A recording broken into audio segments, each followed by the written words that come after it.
بسم اللہ الرحمن الرحیم الصلاۃ والسلام علیک یا سیدی یا رسول اللہ وعلی آلک واصحابک یا سیدی یا حبیب اللہ۔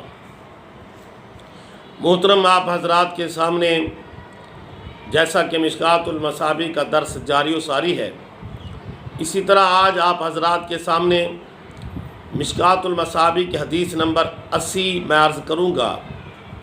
آپ حضرات جیسے پہلے محبت فرماتے اسی طرح محبت فرمایا کریں، اس پیغام کو اپنے دوست احباب تک ضرور پہنچایا کریں۔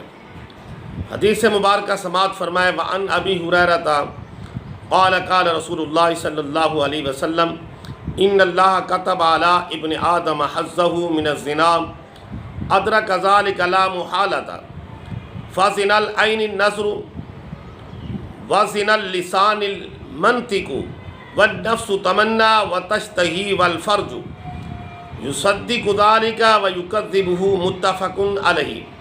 وفی روایت لمسلم قال کتب علی ابن آدم نصیبہ من الزنا مدرک ذلک لا محالۃ العینان زناہما النظر والاذنان زناہما الاستماع واللسان زناہ الکلام والید زناہ البطش والرجل زناہ الخطا والقلب یہوی ویتمنی ویصدق ذلک الفرج ویکذبہ۔ حضرت ابو ہریرہ رضی اللہ تعالی عنہ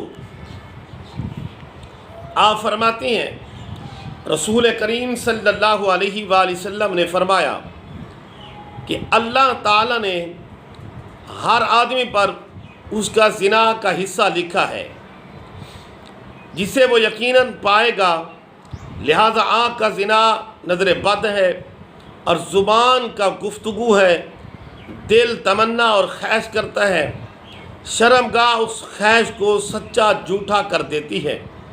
متفق علیہ۔ مسلم کی روایت میں ہے کہ اولاد آدم پر زنا کا حصہ لکھا جا چکا ہے جسے وہ یقیناً پائے گا۔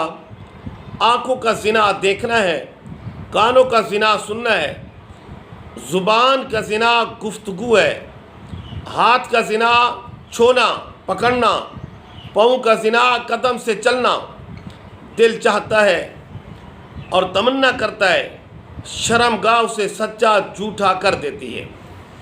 یہاں سے ہر آدمی سے عام انسان مراد ہے، جسے بچپن میں فوت ہو جانے والے بچے خاص، اولیاء، سارے انبیاء کرام خصوصاً یحییٰ اور عیسیٰ علیہ السلام اس سے علیحدہ ہیں، اس سے صرف عام آدمی مراد ہوں گے۔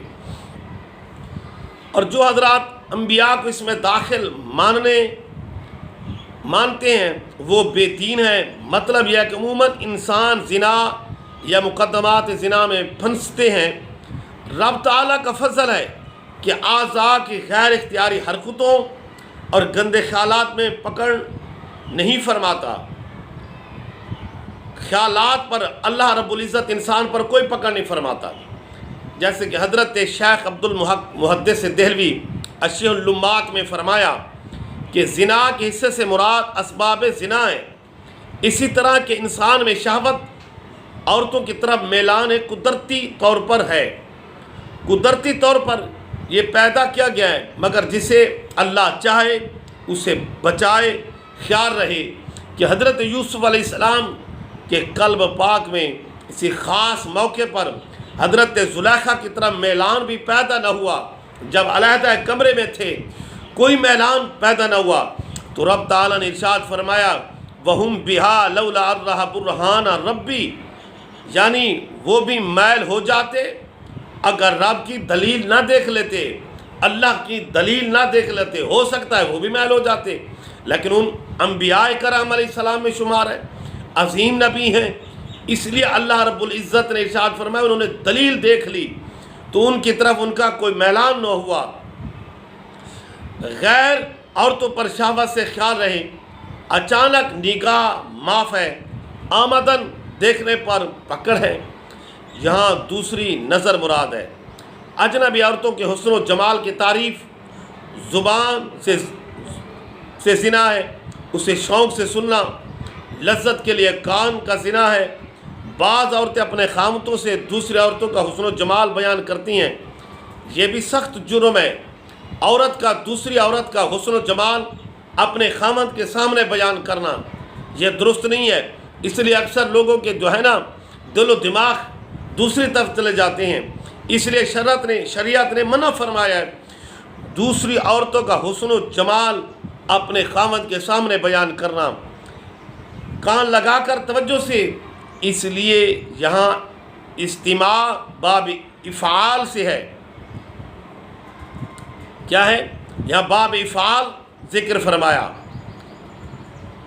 خلاصہ یہ ہے کہ ایک زنا بہت سے چھوٹے چھوٹے زناؤں کا مجموعہ ہے، ہر عضو کا زنا علیحدہ علیحدہ ہے۔ زانی بوقت زنا آنکھ، کان، زبان، ہاتھ، پاؤں، شرمگاہ سب ہی کا زنا کرتا ہے، اس لیے سنسار کیا جاتا ہے، سرخسی نہیں کیا جاتا۔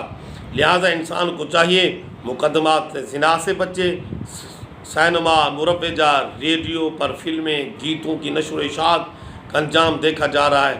اس لیے مرقات میں فرمایا ہے اجنبی عورت کو ناجائز خطوط لکھنا، پہنچانا، ادھر کنکری پھینکنا، اشارہ سب ہاتھ کے زنا ہے۔ اس لیے محترم یہ شریعت نے جو فیصلے فرمائے ہیں اسی فیصلوں پر ہمیں پورا اترنا چاہیے۔ آپ حضرات جیسے پہلے محبت فرماتے ہیں اسی طرح محبت فرمایا کریں۔ اس پیغام کو دوست احباب تک ضرور پہنچانا۔ زندگی باقی رہی، انشاءاللہ العظیم ملاقاتیں باقی رہیں گی۔ وعلیکم السلام ورحمۃ اللہ وبرکاتہ۔